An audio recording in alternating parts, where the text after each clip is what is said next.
Back with me right now. We wanted to do a follow-up story with our favorite married couple now. You guys got married on Saturday. Congratulations.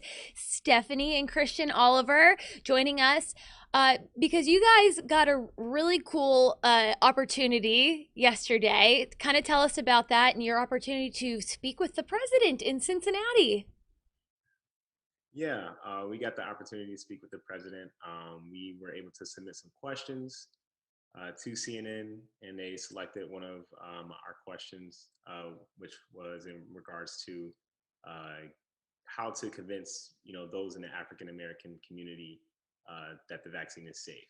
And that's actually something we talked about whenever we interviewed the first time before your wedding. And to if you guys haven't seen that previous story, Stephanie and Christian made it required that everybody at their wedding, as well as their vendors, be vaccinated to be as safe as possible. They made that decision when they found out that vaccines were readily available throughout the country, and they made that decision as a couple. And that was something that we touched on then. It's talking about the African American community and how both of you guys wanted to set a strong example for your family and friends coming in.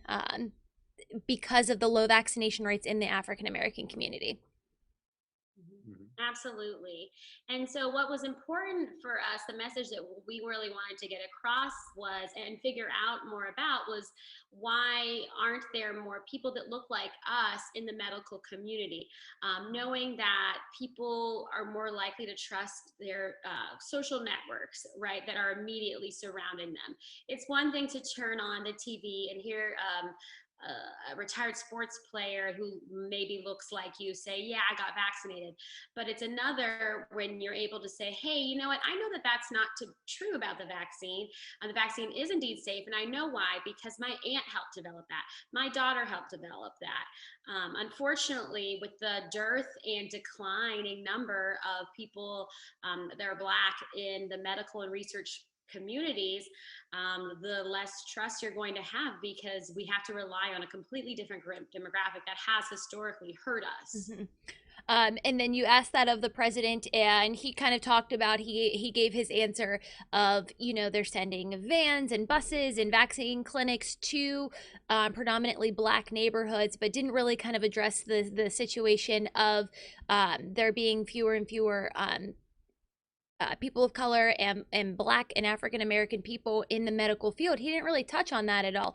But were you guys satisfied with the answer that he gave? I feel like the commentator Don, he kind of pressed the president a little bit on that afterwards as a follow up. Were you satisfied with that? I was satisfied to the point where he was making the vaccine more widely available in those Mm-hmm. neighborhoods. I was satisfied with that part, but I wasn't satisfied with he didn't really answer the question as to how are we convincing those, because you can make it more widely available, but the same people who don't want to get the vaccine, they still don't want to get the vaccine. Yeah, what was he doing to invoke more trust? We Mhm. were looking for the word trust Yeah. in there. Okay. So how did this all come about? How did you guys get approached by CNN? I know you made your way down to Cincinnati pretty quickly. You've had a busy week. Yeah, so a couple days before our wedding, a reporter from another network reached out to us, explained that they had seen our story, our requirement. We explained that we were in the middle of wedding planning and we were about to just kind of hang up because we were literally about to go meet up with relatives for our wedding. That being said, she gave us that information, talked to us about the town hall, and said that she felt inspired, even personally so, being from the Latino community, which also tends to have a dearth right Yeah. now of people getting vaccinated and in medicine. And so we were able to bond on that, being on the having to rely on a different demographic to vaccinate us. So, all in all, I think that it was a wonderful experience, and we were so thrilled and felt beyond blessed. We've been jokingly saying that a lot of people go on a honeymoon right after their wedding. We decided to go on CNN right after their wedding. Oh, I love that. And then you got called for follow-ups because they were impressed with your question, right? Yeah, yeah, that's correct. Yeah. They We had a little interview this morning where they asked the same question that you just did earlier just now, where they were asking us if we were satisfied with that answer, in which I gave him the same Yeah. answer, as he didn't really answer the part as to how we were convincing those who don't want to get the vaccine to get it. So, yeah. Very cool. I mean, overall, how would you, I guess, rate your experience with going down there and getting to be on CNN and getting to pose that question to uh, the president? I mean, he did not answer your question, but at the end of the day, you still kind of got the opportunity to not meet with him, but be one-on-one with him in that capacity. And he gave you a pretty high compliment there, Stephanie. I thought that was very kind. Yeah, no, the experience was awesome. I rated it 10. I mean, the producers and all the people that were working that event were awesome. I thought they made it very easy for us to understand what we needed to do. So it was definitely a great experience to get out there and ask the president that question. I would say it was, yeah, both a blessing and a privilege. Just knowing too that they required everybody to be there to be vaccinated, the same thing we did with our wedding. And so it was really nice that we could be protected in that there were efforts made to make sure that everybody was safe. And so that to me was an example of a really fun opportunity, and maybe could set the stage for some other things coming up so that we don't have to be the only ones hosting a large event and having that requirement and getting some backlash. That kind of leads me into my final question here. Do you guys feel like you have become kind of an advocate couple, a one-two punch for advocating for the Black community to become vaccinated? At this point, you've been on the national news doing it. Yeah, to a certain point, to a certain extent, yeah, for sure. I feel like it's not really that hard to kind of see what's going on in our community. I'm talking to my own family, her family. We're talking to them one on one. We kind of can see their experience and why they, whether they agree or disagree with the vaccine.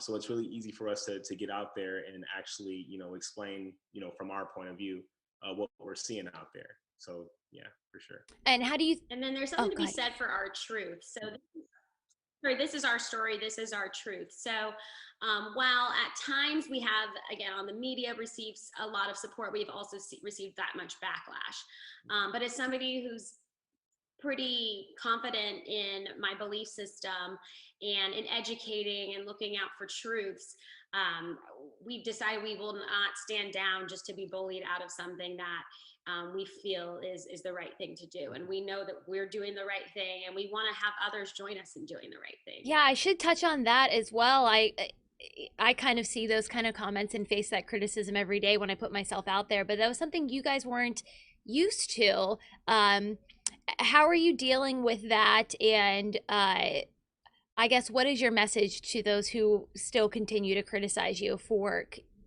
continuing to push for the Black community to get vaccinated, as well as push our now politicians, the highest one, to do his part to make sure that the vaccine is trusted by the Black community? Well, I find it as kind of fuel, because the more we see those comments, the more that we know that there's still misinformation being spread out there. So I think it helps us. I mean, honestly, those people who are the same people that are spreading that misinformation, I hope we can convince them to get vaccinated as well. It's not necessarily this side or that side. It's more so of like, how can we make everyone safe so we can get back to living our lives again? So that's how I feel about it. All right. And Oh, sorry. and I feel like for me, it pushes me to seek out an advocate that is our leadership, is our government.